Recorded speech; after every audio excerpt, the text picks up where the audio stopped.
Почитувани граѓани, Христијан Мицкоски и ВМРО ДПМН стојат цврсто на браникот на криминалот. Затоа за нив е несватливо тоа што денес законите важат за сите подеднакво и дека нема заштитени поединци кои се над правдата.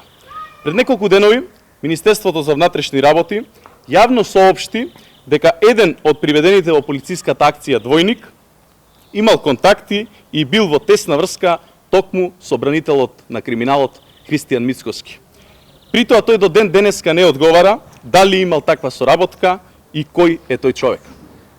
Дали таквите контакти се причината поради која Мицкоски се обидуваше да ја загрози и саботира сложената полициска операција, јавно изнесувајќи детали додека акцијата се уште траеше. Одговор на ова треба да даде независна, професионална истрага од надлежни институции. Мицкоски и ВМРО ДПМН упорно не учат од лекциите и поразите. Ним треба да им стане јасно дека заврши времето на недопирливи. Нема компромис со криминалот.